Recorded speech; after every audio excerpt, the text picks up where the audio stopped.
이탈리아 피렌체. 르네상스의 도시 피렌체에선 이미 중세 때부터 공화정이 확립됐다. 피렌체 정치의 중심지였던 시뇨리아 광장. 광장 한편에 자리 잡은 베키오 궁전에는 공화국의 의회 역할을 한 대평의회가 있었는데, 그 옆에 위치한 우피치, 영어로 오피스를 뜻하는 우피치는 행정관청이었으며 피렌체 공화국의 몰락 후 메디치가의 통치 시절에 지어졌다. 지금은 미술관인 이곳엔 피렌체의 역사적 인물들을 기르는 석상들로 장식돼 있다. 단테, 레오나르도 다빈치, 미켈란젤로 등과 함께 서 있는 한 인물, 니콜로 마키아벨리. 지금으로부터 500여 년 전 피렌체 공화국의 중심 인물이었던 마키아벨리는 공화국 몰락 후 한 책을 쓰게 된다. 군주론. 군주를 위한 지침서로 쓰여진 이 책은 지난 500여 년간 숱한 논쟁을 낳았고 21세기에 들어와 더욱 각광받고 있다. 한국에서도 군주론에 대한 관심은 더욱 높아지고 있으며 의미 있는 번역본과 마키아벨리에 대한 독특한 해석이 담긴 책들이 나오고 있다. 마키아벨리의 군주론 속에서 한국 정치를 위한 다양한 길들을 모색해보자.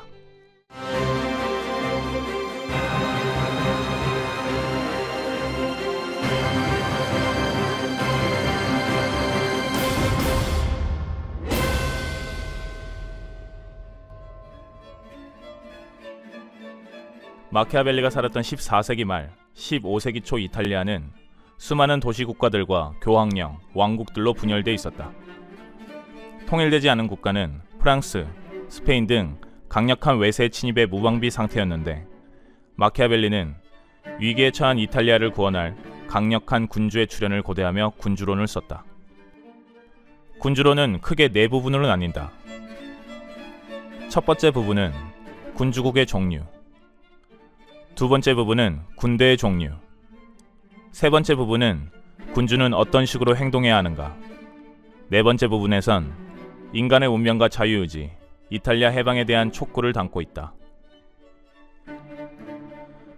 첫 번째 부분인 군주국의 종류에 이미 군주론이 지향하는 국가의 방향이 담겨 있는데, 최근 군주론의 비판보 원문을 번역한 곽차섭 부산대학교 사학과 교수에게 자세한 설명을 들어보자. 군주국의 종류에는 이 1장부터 11장까지입니다. 세습군주국, 혼합군주국, 신군주국, 시민군주국, 교회령 군주국 이렇게 나누고 있는데, 항상 두 개로 나눠요. 모든 군주국은 세습군주국이나 아니면은 새로운 군주국이다, 이런 식으로 나누고, 세습군주국은 사실은 크게 염려할 것이 없기 때문에 그것은 논의하지 않겠다, 이런 식으로 해서 A와 B라는 태지를 내두고는 A를 제외해놓고 B를 택하고, 또 B는 다시 B1, B2로 나누어서 B1을 제외하고 B2를 택하고 이렇게 되어 있습니다. 그리고 그걸 따라가면 결국 어디에 도달하게 되느냐 하면은 바로 9장에 나오는 시민군주국에 도달하게 됩니다. 공화국과 군주국, 그 중에서 군주국을 다루는 이 책은 군주국을 세습군주국, 신생군주국으로 분류한 다음에 신생군주국에 초점을 맞춘다. 이어 신생군주국을 기존 세습군주국에 병합된 혼합군주국과 완전히 새로운 신군주국으로 나눈 후 신군주국에 관심을 집중시킨다. 신군주국은 다시 자신의 군대와 능력에 의한 군주국과 다른 사람의 군대와 운에 의한 군주국으로 나뉘고, 마키아벨리는 다른 사람의 군대와 운에 의한 신군주국을 중심으로 논의를 전개한다. 당시 이탈리아 군주들이 외세에 의존해 자발적인 힘으로 국가를 경영하지 않은 현실을 고려한 것이다. 이어지는 장들에선 사악한 방법으로 군주국을 획득한 인물들과 시민군주국이 다뤄지며 논의는 시민군주국으로 기결되게 된다. 군주론의 이러한 구성에서 다른 사람의 군대와 운에 의한 신군주국은 당시 피렌체의 권력을 장악한 메디치가의, 시민군주국은 마키아벨리의 조국 피렌체 공화국의 현실을 반영하고 있다. 그렇다면 시민군주국은 무엇을 말하는 것인가? 마키아벨리는 분명히 자기 신념으로서는 공화주의를 갖고 있었습니다. 그래서 많은 사람이 이제 마키아벨리는 공화주의라고 하는데, 군주정에 반대되는 공화정. 공화정은 상권 분립, 법 앞에서의 평등 등 오늘날 민주주의의 근간을 이루는 제도를 만들었다. 하지만 군주가 있더라도 영국처럼 군주에게 권력이 집중되지 않아도 공화정이 될 수 있다. 20세기 들어와 본격적으로 민주주의가 실시되기 전엔 공화정은 귀족들이 중심을 이루기도 하고 상층 시민이나 유력 가문들이 중심을 이루기도 했다. 그렇다면 마키아벨리가 군주론에서 주장한 공화정은 어떤 형태였을까? 최근 이에 대한 급진적인 해석이 나와 관심을 끌고 있다. 정치학자 박상훈 후마니타스 대표는 이러한 해석의 바탕을 둔 군주론을 작년에 출간했다. 최근에 마키아벨리에 대한 관심이 다시 주목되면서부터는 공화주의 중에서도 귀족정에 가까운 공화주의자가 아니라 훨씬 더 민중의 참여와 민중의 조직을 중요했던 민중적 공화주의라고 하는 해석이 최근에 많이 대두되고 있습니다. 당시 역사적인 조건에서 마키아벨리의 정치적 선택이나 실제 그 사람이 숨겨 말하고 있는 것을 잘 들여다보면 귀족적 공화정의 지지자라기보다는 일반 민중들의 정치 참여가 더 사회적으로 유익하다라는 걸 말하고 싶었던 그런 사상가였다고. 가난한 보통 사람들 입장에서도 정치나 통치의 세계를 좀 익숙하게 이해하고 선용할 수 있는 그 길을 저는 보여주고 있기 때문에. 이에 대해선 신중해야 한다는 반론도 있다. 마키아벨리는 15세기 말 16세기 초에 살았던 사람이죠. 그러면 지금 우리하고는 다른 사람입니다. 다른 시공간 속에서 그 사람이 생활하고 가졌던 가치관이 좀 틀려요. 그래서 그 사람이 공화주의자라 하고 나도 공화주의를 하더라도 시간이 지나가서 굉장히 그 공화주의의 면모들이 달라질 수 있는 것이고, 지배계급들이 서로 협력하고 조율을 해서 하는 공화정을 피렌체는 쭉 해왔고, 그냥 마키아벨리는 그것을 지지하는 사람이었는데, 어디서 메디치가가 한 70년 동안 지배를 하면서 그 조율을 이제 도외시하고 자기들이 독주하는 상황이 생기거든요.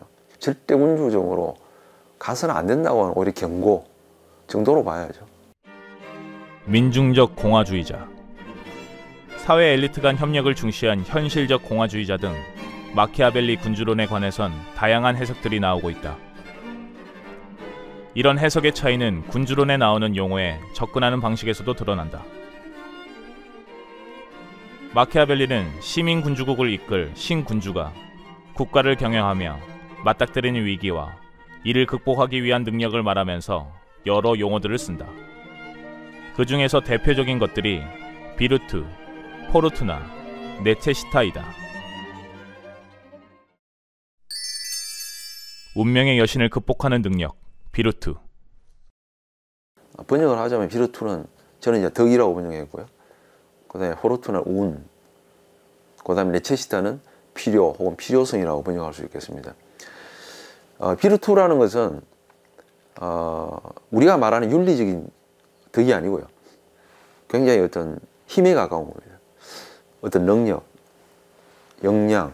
근데 그 역량과 능력이 이렇게 뭐 사유하는 능력 이런 것이라기보다는 용기, 과감성, 오히려 저돌적인 것. 그러니까 힘에 가깝죠.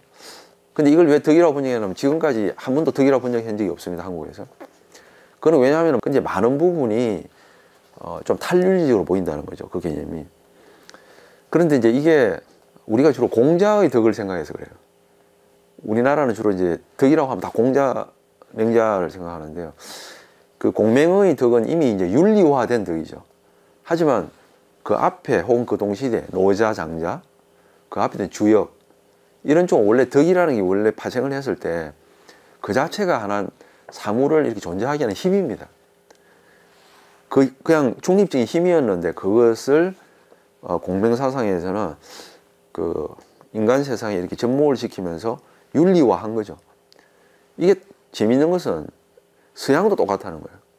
이게 인간의 사고가 유사해서 그런지 모르겠는데 이 비르투라고 하는 이탈리아어는 라틴어는 비르투스고요. 똑같은 뜻이고요. 비르투스라는 말 자체가 그리스의 아레테라는 말을 번역한 것입니다. 그럼 아레테가 뭐냐고 나왔는데 이 아레테가 사실은 주행이나 노장에 있는 덕하고 유사한 면이 있다는 겁니다. 뭐냐면 그냥 윤리하고 관계없는 어떤 것을 하는데 굉장히 뛰어난 능력, 탁월성 이런 걸 말합니다. 운명의 여신 포르투나. 우리의 삶은 항상 이 변덕스런 여신에 의해 위기에 빠진다. 비르투라고 하는 비르라고 하는 자체가 남성적 어떤 힘을 말하는 라틴어 어간이기 때문에 이미 그 비르투라고 말 속에는 남성적 힘이라는 말이 들어 있습니다. 이제 거꾸로 포르투나는 여성이에요. 여신이라고요. 이게 티케라고 하는 그리스 여신을 로마로 바꾸면서 포르투나 여신이 되는데요. 그러니까 비르투를 가진 군주는 그 사람이 생물학적으로 남성이든 여성이든 대부분 남성이겠지만 관계없이 그 힘은 남성적이죠. 그 남성적인 힘을 가진 군주가 극복해야 될 외적 조건은 그 조건은 중립적이겠지만은 포르투나로 여성입니다. 이 상징이 보여주는 것처럼 비르투를 가진 군주라는 것은 외적 조건을 결단력 있게 헤쳐나가는 사람을 말하는 것이다. 가혹한 운명의 여신 포르투나. 이를 극복하기 위해 강력히 도전하는 비르투. 여기엔 또 네체시타란 개념이 중요한 역할을 하는데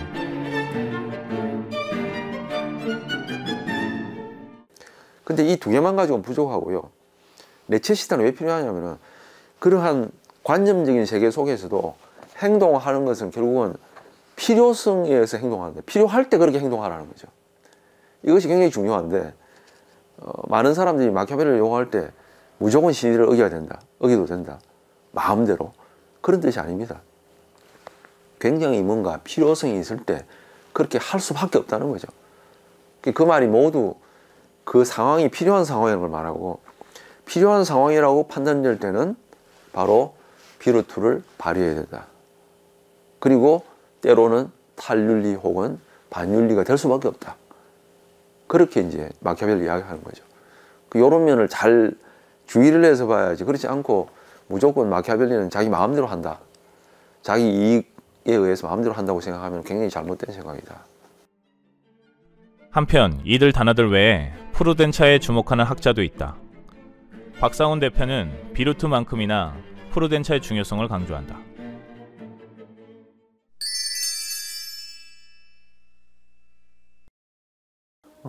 비르투를 이끄는 인식적 힘 이렇게 표현하면 어떨까 싶습니다. 그 전에는 군주론을 이해할 때 가장 중요한 단어를 비르투 어떻게 보면은 정치를 움직여가는 사람의 주체적 어떤 의지, 뭐 열정, 그다음에 준비, 역량, 뭐 계획 이런 것들을 강조하는 개념인데 그것을 중심으로 많이 해석을 했다고 생각합니다. 그것의 짝으로서 포르투나라고 하는 것이 다뤄졌는데 이번에 제가 좀 주목하고 싶었던 개념 중에 하나는 네체시타라는 단어와 프루덴자라고 하는 단어입니다. 네체시타라고 하는 것은 정치가 불가피하게 감당해야 되는 이 과업에 대한 문제를 다루는 거라고 볼 수 있습니다. 그 네체시타를 이해하는 정치적 어떤 능력이랄까 실력의 문제는 프루덴자라고 하는 일종의 안목이라고 부를 수도 있고 또는 사태나 정치의 과업을 이해하는 뭐 지혜로움이나 현명함을 뜻한다고도 볼 수 있는 개념이 이제 프루덴자인데 이 책에서는 실천적 이성이라고 번역을 했습니다. 그러니까 달리 말하면 좋은 비르투를 가진 정치가는 남성적인 힘만을 가진 사람이 아니라 또는 진취적이고 적극적인 자세만을 갖는 사람이 아니라 사태를 넓고 공정하게 이해할 수 있는 프루덴자를 겸비한 사람이어야 된다고 생각하고 그게 오늘날 우리 민주정치가 필요로 하는 전 지도자의 덕목에도 전 좀 가깝다고 생각합니다. 끝없이 위기를 낳는 포르투나. 이에 정면 돌파하는 덕 비르투. 행동을 이끄는 필요성 네체시타. 실천적 이성 프루덴차. 그럼 비르투를 갖추고 시민 군주국을 이끌어야 할 신군주는 과연 누구를 말하는 것일까? 그 신군주라는 것은 그냥 지도자라고 보면 됩니다. 정치라는 것이 왜 탈윤리적이 되는가? 필연적으로 정치가 항상 이렇게 정상적으로 흘러가다가 가끔 리스크가 있다면 그런 이야기를 할 필요가 없어요. 근데 정치라는 것은 끊임없이 새로운 리스크가 나타나는 것이에요. 왜 그러냐? 굉장히 많은 사람들, 비교적 많은 사람들, 이익이 서로 상치되는 사람들, 이런 사람을 아울러야 하는 것이 정치이기 때문에 그래서 끊임없는 갈등이 나오는 거죠. 그것을 상시적으로 해결해야 되는 것이 정치 지도자거든요. 현대 뭐 국가 지도자이건 조그만 공동체의 지도자이건 아니면 조그만 소사이어티라든지 뭐 다양한 집단들이 있잖아요. 사적 이익을 해서는 안 되고 공공적인 이익을 취하려고 하는 그쪽 지도자라면 끊임없이 나타나는 크고 작은 위기에 대처하는 것을 제시해주는. 그런데 신군주를 인물이 아닌 국가나 정당에서 찾는 해석도 있다. 이탈리아 공산당을 창당한 안토니오 그람시. 마키아벨리 사후 340여 년이 지난 19세기 후반, 이탈리아는 그토록 염원하던 통일국가를 이루게 된다. 하지만 사회 모순이 심화되는 가운데 20세기 들어와 파시즘이 대두하게 된다. 그람시는 자신의 시대의 모순을 극복하기 위해 마키아벨리를 적극적으로 참고하는데, 김종법 대전대 글로벌 융합창의학부 교수는 보수주의적 시각으로 자주 해석된 마키아벨리와 진보적인 그람시를 연관시킨 책을 최근에 냈다.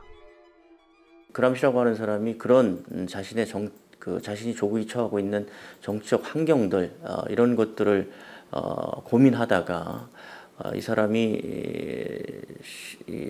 마키아벨리가 그런 군주론을 통해서 자신의 시대에서 그가 원했던 절대 왕정, 그다음에 국민국가 이런 부분에 이제 착안을 하게 되는 것이죠. 그람시는 당시에 그 절대 왕정과 유사한 형태의 새로운 국민국가를 사회주의 국가로 상정을 했습니다. 그건 레닌이나 마르크스가 주장했던 막시즘의 국가라고 볼 수 있는 것이죠. 그러나 어쨌든 당시 마키아벨리가 제시했던 주변 국가의 재반적인 상황, 그다음에 이제 내부적인 전략, 전술, 뭐 이런 여러 가지 다양하고 구체적인 방법들에 대해서 마키아벨리를 원용해서 자신의 생각들을 그 옥중수고라고 하는 글과 그다음에 이제 남겨진 많은 책 속에서 이론화를 만들게 됩니다. 그람시가 파시스트 정권에 의해 투옥돼 오랜 기간 감옥에서 작성한 옥중수고에는 마키아벨리에 대한 언급이 자주 등장하고 있다. 마키아벨리의 정치적인 기술은 부르주아 조직체와 발전을 용익해 했던 절대왕정, 국민국가를 만들고자 했던 당대 시대정신을 대표하고 있다. 마키아벨리에게 핵심적으로 볼 수 있는 것은 권력의 분화와 의회주의의 첨단 형태였다. 그의 잔인성은 봉건주의의 찌꺼기에 반대하는 것이지 진보적인 계급들에 반대하는 것은 아니다. 국가를 장악한 지배층의 헤게모니에 맞설 대항 헤게모니의 창출을 강조한 그람시.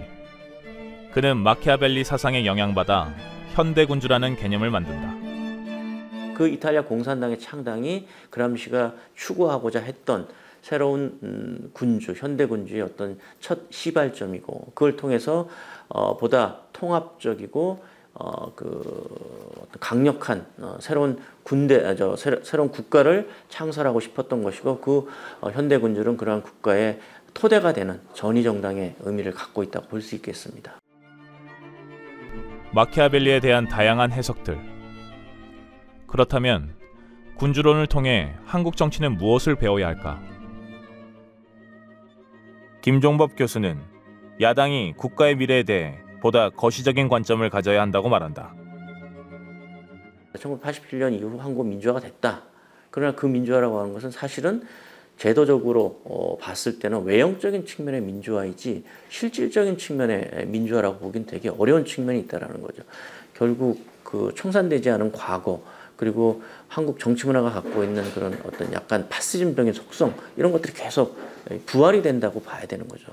이 체제가 앞으로 또 어떤 형태로 유사한 체제로 다시 등장할지는 또 모르는 것이고, 그런 측면에서 봤을 때는 이 그람시가 이제 마키아벨리를 통해서 새롭게 제시하고자 했던 새로운 국가, 새로운 전위정당, 그리고 그 전위정당에 의해서 이 헤게모니에 지배 계급들이 유지했던 헤게모니에 대항해서 새로운 대항 헤게모니를 만들고 그걸 대항 헤게모니의 그 창출을 위해서 대중문화를 조직하고 교육이나 기타 여러 가지 그 의식의 개혁을 요구했던 것은 바로 그런 의미를 충분히 적용시켜 볼 수 있다라고 판단할 수 있습니다. 지금 현재 정치인들이나 또는 정당들은 그게 아니라 국민연금을 어떻게 할 것인지, 그 다음에 무슨 정책적으로 세금을 지금 어떤 세금을 더 하고 말고 빼고 더 하고 뭐 이런 아주 굉장히 미시적인 시각에서 정치를 하고 있는 거죠. 그날 지금 뭐 그람시를 끄집어내서 이데올로기적으로 사회주의를 하자 뭐 이런 얘기가 아니라 국가가 앞으로 어떻게 될지에 대한 고민들이 좀 필요한, 그리고 그런 것을 좀 커다란 구조 속에서 패러다임을 바꿔서 새로운 전환점을 만들 수 있는 그런 제시가 지금 안 되고 있다라는 거죠. 박상훈 대표는 진보 세력이 네체시타의 의미를 이해해 현실 정치를 하는 데 있어 도덕주의를 극복해야 한다고 말한다. 우리나라 이제 한국 정치에도 이제 진보적인 분들이 많이 이제 들어오게 이제 됐는데, 진보적인 이 뭐 세력이나 정치가 또는 뭐 운동권적인 어떤 그 실천을 해온 분들의 어떤 한 특징은 문제를 이제 다소 옳고 그름의 도덕적인 문제로 보는 관점이 좀 많다라고 봅니다. 목적은 우리가 정의롭고 좋은 사회를 만들고자 하는 목적을 지향하지만 정치의 세계에서는 그것을 실천하는 수단에 있어서는 법의 형태든 어쨌든 뭐 공권력의 형태든 일정하게는 강제력을 필요로 합니다. 그렇다 그러면 정치나 권력이나 정치에서 주로 쓰는 여러 수단들을 잘 이해하고 선용할 수 있는 것이 저는 오늘날의 좀 진보 정치나 좀 개혁적인 정치가들에게 좀 필요한 소양이라고 생각했습니다. 그래서 그런 데 유익하게 기여할 수 있는 대표적인 책이라면 마키아벨리의 군주론. 예를 들어서 우리가 민주화가 됐다 그러면 사람들이 자유로운 생각과 자유로운 어떤 사상을 갖는 게 필요하겠죠. 그렇다 그러면 국가보안법 같은 좀 옛날 권위주의나 독재 시절에 만들어진 제도를 폐지하는 게 이제 필요할 텐데, 그러나 이 또 제도라고 하는 건 또 만들어지면 그것 때문에 혜택받는 사람이 있고, 또 그 제도가 갑자기 사라지면 두려움을 갖는 또 보수적인 어떤 시민들도 있기 때문에 운동가라면 무조건 폐지를 주장할 수 있겠지만 입법의 영역에서 정치 활동을 하는 사람이라면 실제 그 제도의 악함이랄까 유의함을 나타나지 않게 하면서 현실적으로는 그 제도의 이 어떤 뭐 존립이랄까요? 그 사이를 양립시켜야 될 때도 있을 거라고 생각합니다. 그럴 경우는 뭐 개정의 방법이라든지 점진적 개정의 방법이라든지 아니면은 사실상 폐지에 가까운 어떤 지혜를 낸다든지 이제 이런 것을 이해하는 것이 네체시타라고 볼 수 있습니다. 곽차섭 교수는 보다 근본적인 권력의 속성에 대한 성찰을 강조한다. 리더십을 가진 지도자가 또 하나 스스로 성찰해야 되는 것이 권력이라는 거죠. 두 가지 측면인데요. 하나는 정치 지도자의 리더십에 관한 거예요. 그 다음에 그 리더십이 필연적으로 직면하는 권력에 관한 것입니다.